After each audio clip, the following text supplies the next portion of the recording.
Continuamos aprendiendo con los futuros. En esta oportunidad vamos a aprender el futuro be going to. Ya aprendimos el futuro simple, el futuro continuo y ahora el futuro be going to. Welcome, bienvenidos. Let's learn be going to future. Aprendamos el futuro be going to. I am going to explain the use and forms of the future be going to. Pay attention, and after watching the video, make sentences by yourself. Use your previous knowledge. Un gran consejo.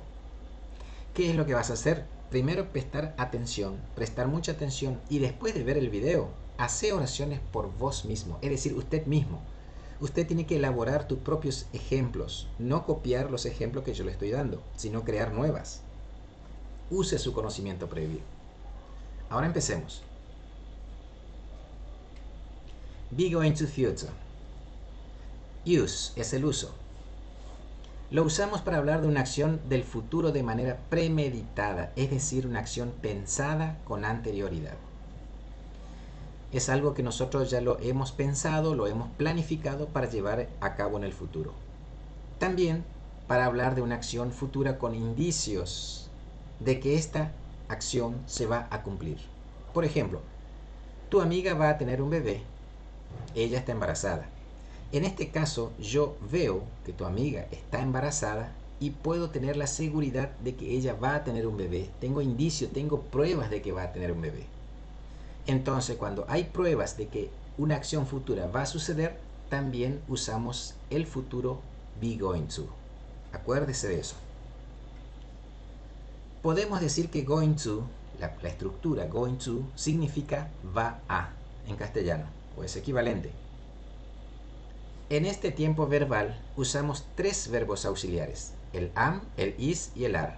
Estos auxiliares lo usamos con todas las formas de oración. Recuerden, cuando digo todo, me refiero a la afirmativa, negativa e interrogativa.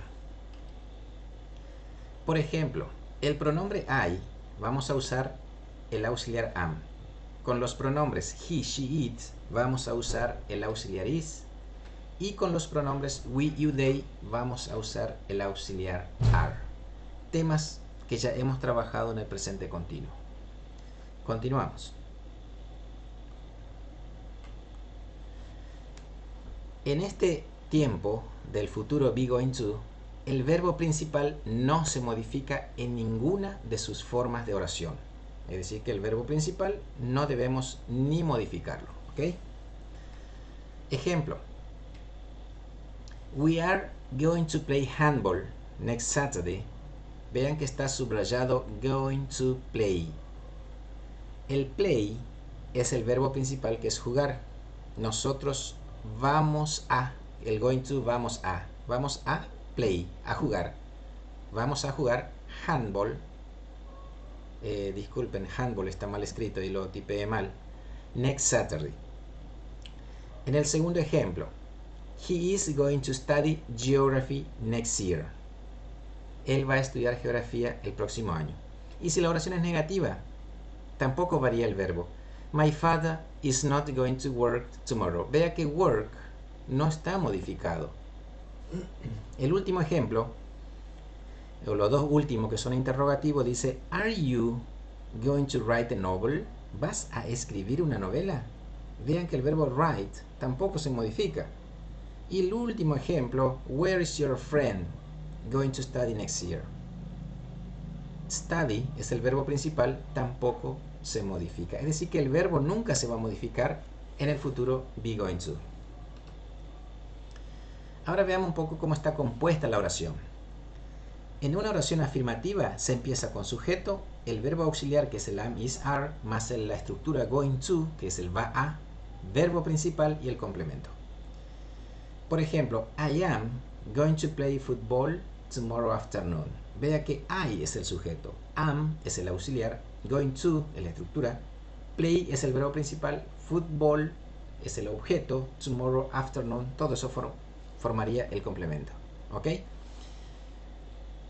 En la forma negativa, lo único que va a variar es agregar la partícula negativa es decir, el not después del verbo auxiliar y antes del going to. Es lo único que va a cambiar. Como pueden ver el ejemplo, I am not going to play football tomorrow afternoon. En la forma interrogativa siempre empezamos con el verbo auxiliar y luego el sujeto. Veamos el ejemplo. Are you going to play football tomorrow afternoon? Esa sería la pregunta, el orden de una oración interrogativa. Continuemos. Los adverbios de tiempo. Una vez más, el adverbio de tiempo o los adverbios de tiempo de los futuros son todos los mismos, porque todos son futuros. Estos adverbios que observamos aquí, next, week, month, year, weekend and Saturday, son los mismos que hemos visto en el futuro simple, como así también en el futuro continuo. Y ahora lo usamos los mismos adverbios en el futuro be going to.